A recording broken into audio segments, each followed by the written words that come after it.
రాష్ట్ర ముఖ్యమంత్రి నారా చంద్రబాబు నాయుడిని సిపిఎం నాయకులు కలిసి ప్రజా సమస్యలను తెలియజేశారని, ఈ సమస్యల పరిష్కారానికి ఆయన సానుకూలంగా స్పందించారని సిపిఎం రాష్ట్ర కార్యదర్శి వర్గ సభ్యులు మంతెన సీతారాం తెలిపారు. ఒకవేళ రాష్ట్ర ప్రభుత్వం ప్రజా సమస్యలను పరిష్కరించకుండా గాలికి వదిలేస్తే ప్రజలను ఐక్యం చేసి ఉద్యమ బాట పడతామని హెచ్చరించారు. జంగారెడ్డిగూడెం పట్టణంలోని రోటరీ కమ్యూనిటీ హాల్లో సిపిఎం జిల్లా విస్తృత స్థాయి సమావేశం శుక్రవారం నిర్వహించారు. ఈ సందర్భంగా సీతారాం మీడియాతో మాట్లాడుతూ ఎన్నికల సమయంలో ఇచ్చిన ప్రతి హామీని ఎన్డీఏ ప్రభుత్వం నెరవేర్చాలని అన్నారు. అదేవిధంగా రాష్ట్ర అభివృద్ధికి చర్యలు తీసుకోవాలని అన్నారు. వీటితో పాటు ఎస్సీ వర్గీకరణపై సుప్రీంకోర్టు ఇచ్చిన తీర్పును ఏ విధంగా అమలు చేస్తారో తెలియజేయాలని కోరారు. ఈ కార్యక్రమంలో సిపిఎం ఏలూరు జిల్లా కార్యదర్శి ఏ రవి, జిల్లా కార్యవర్గ సభ్యులు తెల్లం రామకృష్ణ, డిఎన్విడి ప్రసాద్, ఎం రాజు, జిల్లా కమిటీ సభ్యులు పి కిషోర్, టి నాగమణి, ఎం జీవరత్నం తదితరులు పాల్గొన్నారు.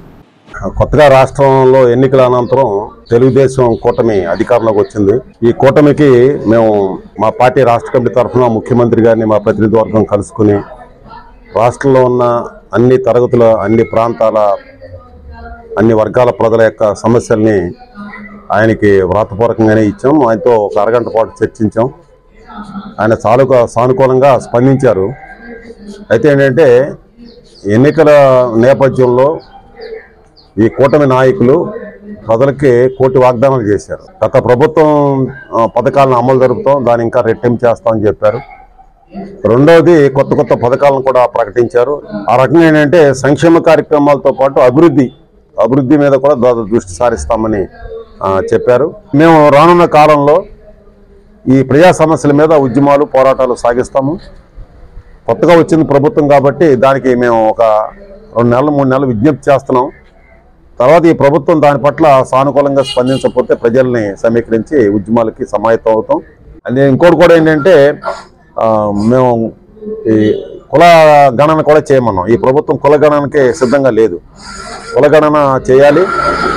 ఆ కుల గణన ఆధారంగా రిజర్వేషన్స్ కూడా మనం సవరించాలి. రిజర్వేషన్స్ అలాగే ఇప్పుడు సుప్రీంకోర్టు ఎట్టకేలకు క్లాసిఫికేషన్ కూడా తీర్పు ఇచ్చింది కాబట్టి దానికి సంబంధించిన ప్రభుత్వం కూడా వైఖరి ముందు స్పష్టం చేయాలి.